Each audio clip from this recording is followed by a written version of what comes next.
Hello. So for those of you that don't know me, my name is Chloe. I am a yoga teacher and personal trainer, but I specialise in pre and postnatal exercise or movement.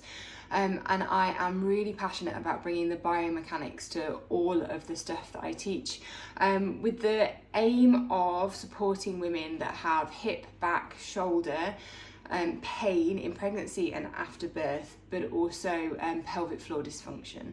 So I blend all of these things together to hopefully provide women with the information that they need to start to heal themselves. I am also hugely passionate about massage and about all of those much deeper self-care practices that we can use on a daily basis to help regulate our nervous systems. I don't believe that you can treat the two things separately. I think especially when you've got pelvic floor dysfunction or pain in your lower back, there's a bit of ancestral trauma that's brought in, there is a lot of stress and usually exhaustion that's built into that, especially for mothers, and then the movement piece, and I blend the two together. One of the things that I wanted to share with you today was it's getting sunnier here in the northeast of England, and I have been out for a walk, and I've worn these beautiful walking boots that I got for Christmas. Now I love them. I think they, mainly because of they're just my colour palette, they're beautiful, but I also love them because they do hold my feet reasonably well. They don't, however, hold my feet as well as trainers. And as we start to get into warmer weather, I know that quite a lot of you guys will want to be wearing shoes that aren't trainers or aren't quite supportive boots, more along kind of the dolly shoe vibe or the flip-flop vibe. And it's really, really important that if you've got back pain or pelvic floor dysfunction or hip pain, that you are aware of it. So I'm not saying don't wear them, because obviously if you're into outfits and you need to complete with the shoes, I get that. That's a nervous system thing that might make you feel good, and that's fine. But maybe there's some things that you need to do before you wear the shoe and after you wear the shoe to just bring your body back into alignment. So this is my right boot. Now I have a lot of issues with my right leg, and it's partly because my femur doesn't want to rotate properly in the hip socket. I really struggle to get my big toe down when I walk. So when I walk, my big toe is constantly just stretching out a little bit further, and it doesn't like to get its very end bit on the floor before I lift my heel off and then lift my toe off to set off again. I don't ever get right onto the end of the toe. So, especially in these boots, because they're really chunky, which is great for muddy weather and going to the beach and all that kind of stuff, but because they're really chunky, I lose some of that proprioception that I have in my foot. So what I know that I need to do before I wear my shoe and after I've worn my shoe is this.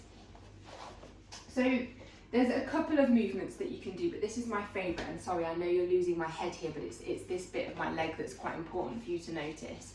So you're looking at the knee and the hip. Now my knee is a little bit higher than my hip, and ideally you would want to get them in line with each other. My bench just isn't quite there.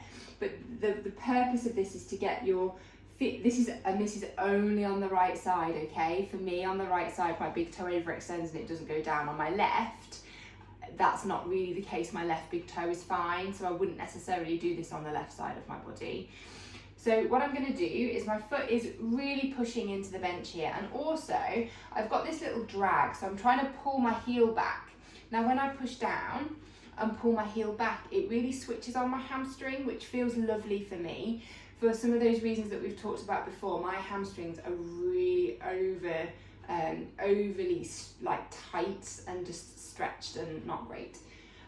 So this is really helpful. So I've switched on the back of my leg. Then what I'm going to do is I'm going to drive my knee forwards and aim for it to go over the middle toes. But as I do this, I'm also going to put my hands either side of my ankle and turn my ankle in.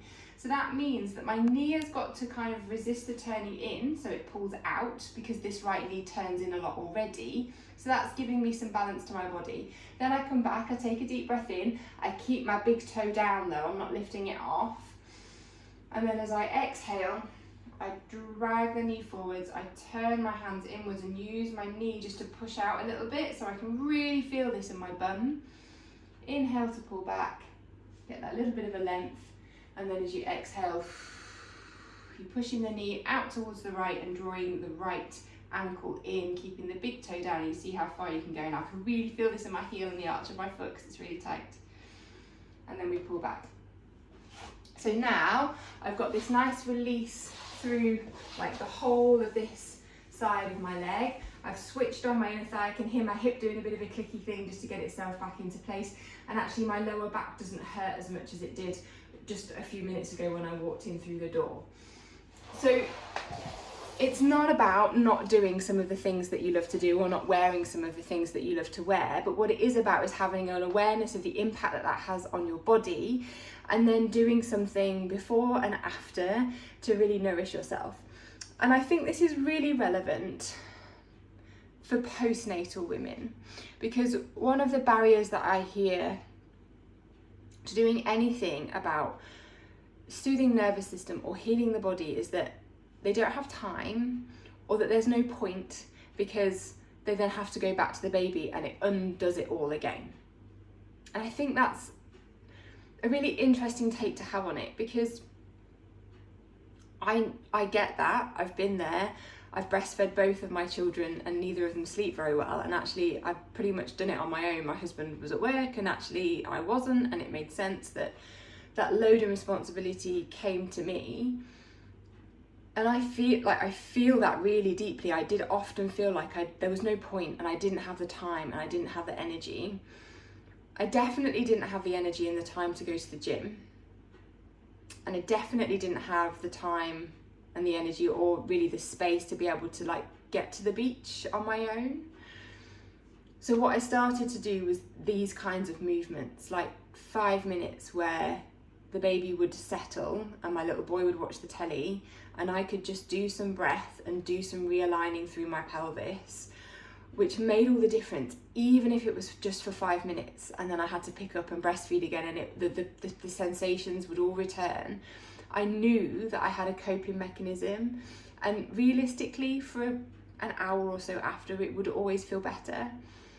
And the same with the nervous system regulation stuff. Yeah, I couldn't just go to the beach because I needed to be on hand to breastfeed. My husband would be really overwhelmed with a really cryy baby and a grumpy sort of 4-year-old. So actually he would have managed, but I personally didn't feel like I could leave. He would have been fine and he told me to go, but I didn't feel like I could leave. And I know that's something that a lot of you will also feel. But I did have 5 minutes to go and stand outside and take some big breaths. Stand outside, breathe in through the nose, and exhale with a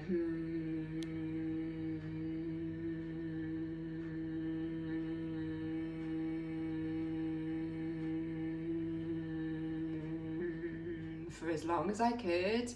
And those little vibrations, they just travel through the nervous system and they just make everything feel a little bit softer. So slightly more than I planned to share with you, a bit of a breathwork activity as well, but hopefully that just shows the full spectrum of work that I do and how beautiful it can be to work with the physical and the biomechanical, as well as the nervous system, and soothing that to make the changes last for much longer.